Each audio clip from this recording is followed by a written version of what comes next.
Bom dia, meus lindos, tudo bem com vocês? Então vamos lá. O assunto de hoje é a transição da Idade Média para a Idade Moderna. Muitas coisitas aconteceram nessa transição aí. O que será que aconteceu? Qualquer dúvida, minha gente, por favor, entre no chat e pergunte para a vossa professora que vos fala, ok?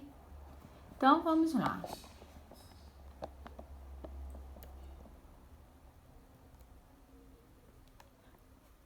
Falando da transição, nós iremos iniciar falando do alquimismo de Roger Bacon. Vamos começar por Bacon e vamos começar entendendo num todo. Vamos lá. Esse período foi um período marcado por um processo de profundas mudanças, tanto na parte social quanto na parte política e principalmente na filosófica. Essa aí iniciou a nova forma que o homem moderno estabeleceu suas relações com o mundo natural.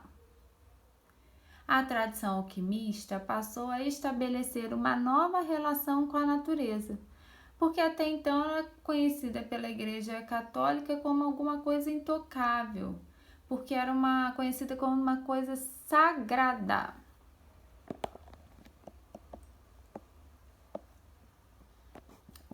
Os alquimistas, eles realizavam os seus experimentos de manipulação de elementos naturais em laboratórios. Isso tudo antes era feito bem escondido por causa da Inquisição da Igreja Católica, porque senão eles poderiam ser confundidos como bruxos. E qual era o objetivo desses experimentos que alquimistas faziam? Era melhor compreender a ordem cósmica, isso que eles investigavam dentro desses laboratórios. Muitos instrumentos foram criados, muitos projetos também foram interrompidos e infelizmente não puderam ser desenvolvidos. A hegemonia do controle exercido pela Igreja na época, que após o seu enfraquecimento, declínio no fim da Idade Média, depois que aconteceu isso, que possibilitou o nascimento, a ciência por análise e repetição. Porque até então, minha gente, era tudo muito formado por crenças. Então, os alquimistas, os seus experimentos não podiam ser expostos. Como eu falei anteriormente, eles poderiam ser até confundidos com bruxos. Então, depois que teve o declínio no fim da Idade Média, que a ciência começou a ser provada para todos e ela era feita por análise e repetição. Roger Bacon foi uma figura muito significativa que muito contribuiu para a alquimia e posteriormente para o surgimento da ciência, porque ele contribuiu para a mecânica e de mecânica para as outras áreas do pensamento moderno também. Ele era conhecido como Admirável Doutor. Ele foi um frade, um grande estudioso do pensamento de Aristóteles. E em seus estudos ele reafirmou uma investigação empírica sobre os métodos naturais como forma de compreender o universo. Então ele investigava o mundo natural a ponto de estar respondendo às questões do universo. Foi um dos precursores do empirismo moderno. O Bacon, ele sentiu a necessidade de um método de investigação natural. E como que ele fazia esse método de investigação natural? Ele observava, ele levantava hipótese, ele experimentava e ele via a necessidade de verificar se o processo todo que ele tinha feito funcionava ou não. Ele analisava quantas vezes ele achasse necessária a validade dos resultados. Se ele quisesse provar aquilo 1, 2, 3, 10 vezes, quantas vezes ele achava necessário, ele fazia o experimento para provar que aquilo tudo era verídico.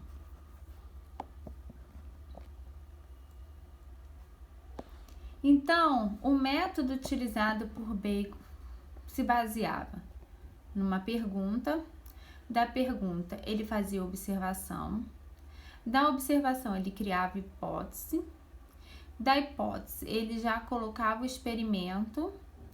Depois que ele colocava o experimento em ação, ele analisava tudo aquilo que o experimento tinha mostrado para ele e para depois concluir tudo aquilo na qual ele tinha feito. Devido ao seu forte envolvimento com a alquimia, Bacon foi condenado de bruxaria pela igreja. Ele permaneceu em cárcere privado por 14 anos e morreu posteriormente em Oxford. Bacon conferiu à ciência experimental a busca da verdade. Graças a Bacon, ele colocou que a ciência trazia a verdade à tona.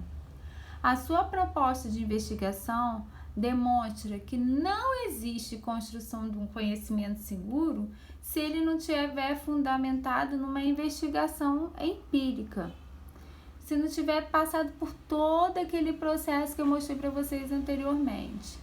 Amparada por múltiplos conhecimentos matemáticos e não só da matemática, mas também de outras ciências que também tornam-se importantíssimas em todo nesse processo.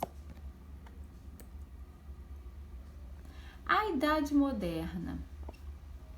A Idade Moderna foi um marco inicial que foi a tomada da Constantinopla pelos turcos otomanos por volta de 1453 a 1789. Junto, iniciou a Revolução Francesa. Quais fatores foram determinantes para as mudanças das formas de pensar o mundo e o universo nessa era?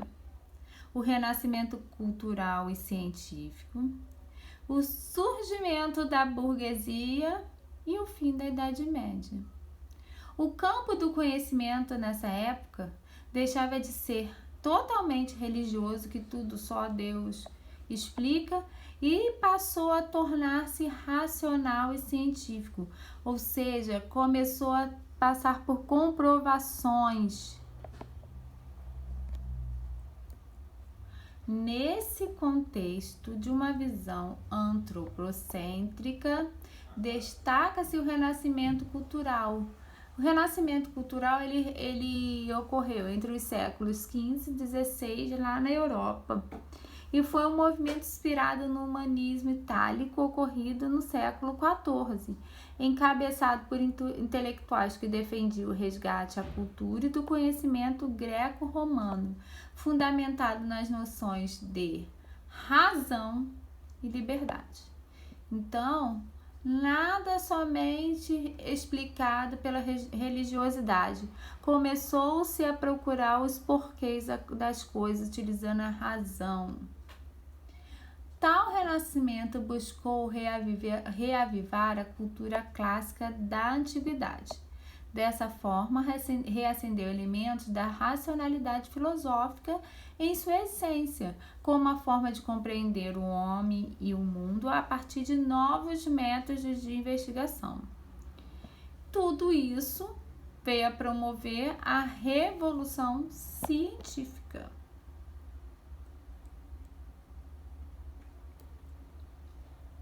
Por quê? Porque o universo passou a ser visto como um fenômeno natural e não mais divino. Iniciou nesse período a teoria heliocêntrica de Nicolau Copérnico. Saiu, gente, a teocêntrica, Deus, centro do universo, e iniciou a heliocêntrica. Então, Copérnico lançou as suas bases da sua teoria heliocêntrica, fundamentada em 6 princípios básicos. Primeiro, o mundo deve ser esférico. Segundo, a Terra deve ser esférica. Terceiro, a Terra com a água formam uma única esfera. Quarto, o movimento dos corpos celestes é uniforme, circular e é perpétuo, ou então composto por movimentos circulares. Quinto, a Terra se move em círculo orbital em torno do centro. Sexto, a dimensão dos céus, se comparada à dimensão da Terra, é enorme. Deu para perceber a diferença? Deus não mais centro do universo, mas como ele passou a ver a Terra, os seus contornos e seus sentidos.